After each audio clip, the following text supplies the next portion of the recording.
And basically what I'm talking about is like wolf-dog hybridization in the wild. I don't know like how many of you are familiar with this topic, but I think it is quite fascinating. So I'm just gonna give you some kind of idea of the issues that are faced when we try to manage hybridization between wolves and dogs in the wild. So before beginning, I'd like to introduce like who I am and like why I'm interested in this topic and what got me interested in it. So I'm from Italy, I'm from Rome, and I'm currently doing a master's degree down here in Exeter on conservation science and policy. Before my master's, did my undergraduate as well. I did 3 years of animal behavior, and for my undergraduate thesis, I flew back to Rome to work with an NGO called LIPU.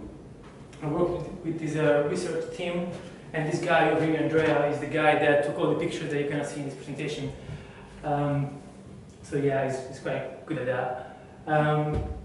So yeah, when I went back to Italy, and I managed to get like an internship with this organization. We were working on the recolonization of like some suburban area in Rome wolves. Maybe you heard of it. Like it's been on the news recently. Basically, wolves after quite a long time have been recolonizing basically areas in the suburbs of Rome, agricultural areas. So some of the activities I was doing for my dissertation, for my thesis, were like the monitoring of these wolves. What were they doing? How were they behaving? And for instance, in this picture, what we were doing a technique called wolf howling. Basically, we were kind of like emitting the howling of the wolves either by voice or by speaker, and we were waiting for the animals to reply, and we were kind of like counting the reply, whether there were pups, how many pups there were, and so on. Other activities were like photo trapping, camera trapping. So for instance, we were kind of monitoring the movements of these animals, how many animals were there, what time they were moving, how often they were moving. And on top of that, we were doing all kind of surveys with the local people, because obviously like it's quite a delicate topic when you talk about wolves, because obviously you get conflict with farmers in terms of depredation and so on. So we kind of did all this kind of surveying around the area to get an idea of what the people thought about wolf coming back after all the time. And also, as you can see from like massive poo there, we also like collected some scat and did some analysis, genetic analysis to tell whether these animals were actually wolves or whether they were hybrids. And that's because it's an agricultural landscape and it's full of dogs. In terms of dogs, I mean free roaming dogs. So like either like dogs with an owner, they were just like allowed to free roam around the farms and go like anywhere they want in the reserves nearby and so on and so on. Or even stray dogs that don't have an owner. And obviously, like depending on the size, obviously, but if you have quite big dogs, they can easily mate with wolves, leading to hybrids. So what we found is like there were two paths. One was completely pure from a genetic perspective, but that's what the analysis say at least. And the other path, on the other hand, was a first generation hybrid with dogs, meaning that these guys were the offspring between wolves and dogs. So that was not really the point of my dissertation to study hybridization, but I found it quite fascinating to find that there were these animals out there. There were no wolves, no dogs. They were kind of in the middle. So I don't know if you guys heard of Balto, the cartoon, the animated movie. Have you heard of it? So like, here's a quote, right, from that cartoon movie. It's like, basically the whole animated movie was about this kind of like hybrid trying to rescue a village from, I think it was a disease outbreak. And he was trying to kind of bring the sled back with all the medicines to the village. And this is quite a sad scene, unfortunately, but I think that was Boris is like his best friend Goose, and he was like, oh, he's not a dog, he's not a wolf, all he knows is what he's not. So like, this is what these guys are really, isn't it? So these guys are not wolves, they're not dogs, they're kind of something in the middle. So in my head, it's like, oh, it's intriguing, how do you manage them, like in the wild? What's the perception of people? What do you do with them? You know, they still are kind of like something. So when I went back, I flew back from Italy after my kind of collecting some data, and when I got to the UK, I really wanted to kind of like build on this kind of like appreciation idea of like gain a better understanding of how to manage it. So I got in touch, I sent a couple of emails and got in touch with a researcher at the University of Rome, which I was already working with for my dissertation. And we kind of like managed to, we came up with like a study, which I'm currently working on for my master's, which is on understanding like how would be the most adequate, the most like socially acceptable way to manage hybrids in the wild. So just to give you like a little briefing on hybridization, there can be two types of hybridization. One is natural and another one is human-induced. When hybridization is natural, so hybridization first of all is like basically like the interbreeding or intermixing between like between wild species or between like a domestic species and a wild species. And in the second case, when it's not natural, it's kind of quite good. It's quite appreciated from an evolutionary perspective because like it can bring like it can rescue population from genetic bottlenecks. It can lead to new species through speciation. However, when it happens, when there's the hand of man on it, it's never really natural, is it? So it can lead to genomic extinction, especially when there are back crosses from hybrids into the wild population. What that means is that like, if for instance in the case of the dogs and the wolves, they mated and there was just first generation offspring and that was it, that wouldn't be such a big issue. But because these hybrids are back crossing into the wild population, so they're mating back with wolves, what that may lead eventually, potentially, is to the dilution of the genetic integrity of the wolf, and that could potentially lead to genomic extinction. Now this is a concept basically the same as demographic extinction, right? You still lose a species, but it's not as widely as recognized by people generally as demographic extinction. So it is still a problem, and or at least a concern, a serious concern, and it has been documented across Europe, especially in Southern Europe. In Italy, it's quite a big concern. Eastern European countries, it's quite a big concern as well. And the degree of this backcrossing is not really well known. However, there are like some guidelines that have been proposed, endorsed by the European community to try to kind of like address this problem. And that's where my study comes. That's where my interest comes. Like the whole point was like, how do we manage these individuals? What do we do with them? So what I'm doing is like, I'm looking at these guidelines and trying to understand them. And now, if you guys want to read that for a couple of seconds, and then I'll ask you one question.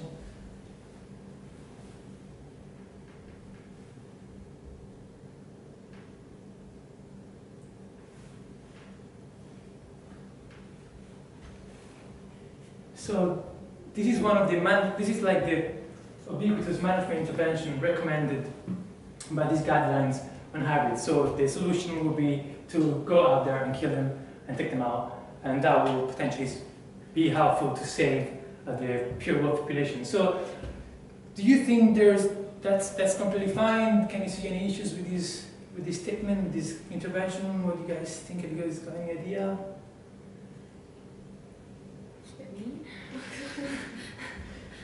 It doesn't seem like a sustainable method. Yeah, I mean, definitely start shooting. Yeah, it means it's like it's an approach that first of all involves lethal control, right? So what that means is that there might be some socio-ethical issue behind it. It doesn't necessarily mean that there are, but there might be, and so far no one really addressed them. Another issue is that was a bit more difficult to get, is the fact that, well, like, how do you define a hybrid, right? There's no general agreement right now on a hybrid. So, for instance, you could say, oh, for me a hybrid is the first generation offspring of a wolf and a dog, and someone else can say, for me, even the second generation is a hybrid, so like a back crossing, for instance, would be a hybrid. And someone say, for me, even an individual that 10 generations ago mated with a wolf is still a hybrid because it's got some kind of like genes of dog in itself. So like, what's a hybrid here? So that's a bit tricky really, and they say obvious hybrids here in the guidelines. So what do they mean by obvious again? Do they mean obvious from a genetic perspective, obvious from a morphological perspective, because there are some morphological difference in hybrids? And another issue is like, they're saying here that everything practically possible should be done to remove these hybrids. And from that perspective as well, there's there's quite a lack of studies really on whether removing hybrids would be an effective way of managing or resolving the issue of hybridization and hence of genomic extinction. For instance, actually recently there's quite a lot of students saying that actually wolves have quite strong resilience towards hybridization. So hybrids tend to be selected against by natural selection. They tend not really to survive much. So there might not be really that strong need to do everything practically possible to kill the hybrids, to remove them from populations. So these are all kind of like issues. So we got the social ethical issues, we got ecological issues, and then we got the technical issues associated with these guidelines. Now, these are all quite big, so I'm just gonna, for time constraints really, I'm just gonna talk about why litter control might be an issue. That doesn't necessarily mean it's an issue. I mean, these have been approved by the European Commission. So, so obviously, like they were deemed okay. But from a social perspective, so we gotta understand or at least we gotta try to think that society is going through some changes in terms of like ethics and values. So especially over the past, let's say, half a century, there's been documented a change, especially from the social sciences, a change from materialistic views of life to post-materialistic. What that means is that in the past, basically to understand what that means, like maybe we can just have a look at this kind of like little formula if you want, because we need to understand behavior to understand changes in values. So behaviors are driven by attitudes, right? And attitudes are driven by, of a person, are driven by the environment where the person is brought up. Now, if in the past people were brought up in environments where, and by in the past here I mean like before the industrialization, right? So perhaps even before the World War II, people were brought up in environments where there was unstable economy, so their needs, they were emphasizing their needs on trying to have food on their dinner table at night or on having shelter. On the other hand, today, in what some philosophy authors write as post-materialistic society, people are brought up in an environment where those basic needs, such as shelter, food, are already there. And so they tend to emphasize other kind of needs, such as the protection of the environment or self-expression. And so there might be this kind of like, we might be going through this societal change where people might be against the literal removal of hybrids. And if people are against it, they might hinder the implementation of policy to kind of address hybridization. So they might need to find ways around it. This is like epitomized. So basically, an example of that is when in Italy in 2015, Italy introduced a plan, or tried to introduce a plan for the management of the wolves. And what Italy did is basically they tried to introduce like a derogation from the strict protection of the wolves. So they were saying, okay, we're still protecting the wolves, we're doing whatever we can. However, to also like side with the farmers a bit, we're going to allow the killing of 5% of the wolf population every year, up to 5%, in case it's needed. And obviously that caused a lot of like social repercussion, people were against it, and that was like in December 2014, January 2015. And to date, this plan still hasn't been implemented. So it's been 3 years without we haven't like had any sort of like direction, guidance on how to manage wolves, because probably, or at least the key factor causing this deferral was that the plan introduced the culling, so the lethal removal of individuals. So we can see how if we are not careful to address guidelines, they might really defer the mitigation of a problem or the conservation of a species, really. Another example comes from these philosophy authors, Von Essen and Allen, and they say that they would be unconscionable to kill hybrids, right? And so their views might be shared by the wider community. And by the wider community, I also mean, for instance, NGOs and other stakeholders that can take part in decision-making processes, and therefore they can kind of like delay the implementation of management strategies. What that means is that if there keep being deferrals, then strategy is never going to be implemented and probably it's never going to be resolved. And then there's all this idea of like a socially just conservation, when authors try to kind of like emphasize how we are like higher cognitive species, so we should like kind of like leave the little removal of animals, so like the last of the resorts really. So from that perspective, we're still treating, we still consider anthropogenic urbanization as a problem, right? We're not saying it is not, but perhaps it would be reasonable, sensible, to try to address different ways, to try to address the mitigation of urbanization in different ways. At the moment, there isn't any like study on the effectiveness of management intervention to mitigate urbanization. There's just like one study in the whole world that comes from America, North America, on red wolf and coyotes, and they suggest that sterilization and release can work. Like if instead of killing them, you capture them, sterilize them, release them. Obviously, there's like some practicality issues there, but then maybe you can consider the ecological authenticity. So, for instance, let's say you genotype a wolf and you find that it's got some dog genes in its DNA, right? However, it still plays the same ecological role of the wolf. So it's still on spray, it's got like a cascade down effect in the ecosystem. Maybe just by raising hand, do you guys think you should conserve the genetical authenticity of the wolves or the ecological wolves, even though they might not be wolves? They might be kind of hybrids, but they're still having the same ecological role. What would you guys think? So if you guys think it's ecological authenticity, maybe raise your hand up. What about your genetic authenticity? Anyone? No one? Okay. And then the authors also say that probably if you address the management of the ultimate cause, right, which is the dogs, so we got the dogs are the ultimate cause. If we kind of like sterilize the dogs and work with the owners to try to keep them on leash or like keep them like contained at night, perhaps you remove the ultimate causes of urbanization, and that you, even though there are going to be some hybrids in the wild, you're still going to resolve the problem. So we have already done this, but so basically, the whole point here is like we need to embrace that society values are changing, and if we don't have a comprehensive approach, then management intervention might not really be effective. And in this case, the wolves really could be the conservation of the wolf could be a risk, because if you, for instance, in Italy, again, the plan was deferred for 3 years.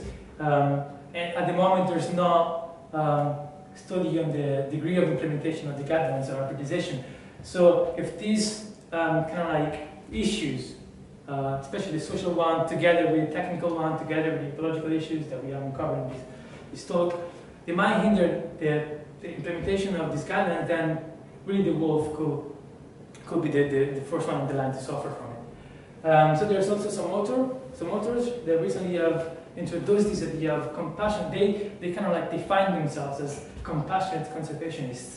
What that means is that basically we should, again, leave the literal removal of species as the last resort. They like to kind of like distinguish themselves from animal rights activists, like because for instance, I worked with animal rights activists in the social survey in my third year study, and they don't deem anthropogenic urbanization as a problem. They don't think that we should do anything to address it because they have like a biocentric view of nature, right? They're saying, I don't care if that individual is bad for the population of the wolves. That individual has an intrinsic value, you're not going to touch it. So you're not going to do anything, you're not going to sterilize it, you're not going to do anything because that animal's got his own rights. So they're not saying that, they're not animal rights activists, they're kind of like a little bit in the middle. And they're saying, okay, we need to address this issue, so perhaps more from an ecocentric viewpoint. And they're saying we need to address this issue, but we also need to consider that these animals, again, do have an intrinsic value, they do have rights, right? So perhaps we should try to identify which would be the best solution without killing, if possible, and really leaving killing as the last resort. on this note, obviously, like more research is needed, and hopefully, what I'm doing in my research, I'm kind of like working my project. I'm working with, like, I'm engaging with all these kind of stakeholders in Europe, both experts and NGOs, and we're trying to come up with we're trying to address this issue and kind of like come up with a more comprehensive and far-reaching, perhaps, set of guidelines possibly. So if you guys got any questions, and I'd like to thank Andrea Benvenuti. If you want to look his pictures, if you go on Facebook, just type his name and then wildlife photography afterwards. It's like just like mind-blowing pictures, mad. So yeah, thank you.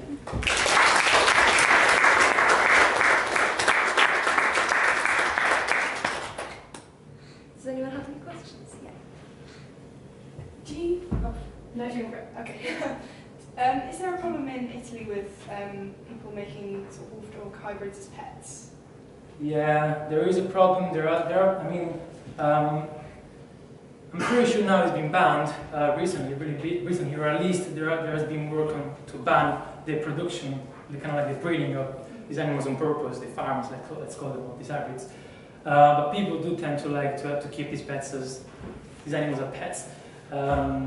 Often ignoring the kind of like consequences, because obviously these animals, even though hybrids, they're still like a bit feral, let's say, so they can be aggressive, they can be, so, and it's not nice for the welfare of the animals either. So they do tend to keep them as pets, and Italy is really, really like super, like extremely bad in enforcing the law, and like people can do pretty much whatever they want. So if there's quite a lot of people that have hybrids. I mean, I would say, especially like maybe like small towns, you know. One of the guidelines is actually, I only showed like the main ubiquitous like guidelines, but one of the guidelines was also to address like the management, make sure that like these wolf dog hybrids are not allowed to be kept as pets, because that's obviously like an issue, because then these hybrids can like run off and cause issues, but yeah. I just wondered what your, did you also think ecological authenticity was more important? Yeah, it's good. I mean, I know it's difficult to pick one. Yeah, I think there will be a lot of studies needed, right? Because that will depend on a lot of variables. So if you say, so if everyone heard the question, that was whether I would prefer ecological, I will conserve ecological or genetic authenticity of an animal.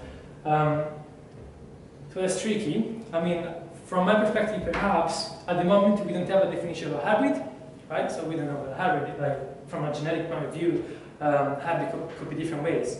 And also the tools, the genetic tools, are quite expensive and take a long time to give you accurate results on whether a hybrid is a hybrid or not. So potentially you could be basing your judgment on unreliable, right, tests. So you could say, okay, that's a hybrid, let's kill it. When there might be a chance that that's not a hybrid. So at the moment, my head, what I will do first of all, I will try to manage the free roaming dogs. So I will kind of like engage with the people and say, okay, look, obviously in Italy again it's quite difficult because there's so many like rural locations the people do whatever they want. But I will try to to control the free roaming dogs, and that's again it's one of the guidelines. But I wouldn't go out to kill the hybrids. And hopefully, just making it short, I would go at the moment for ecological conservation of ecological authenticity, but that's again it's quite a broad question.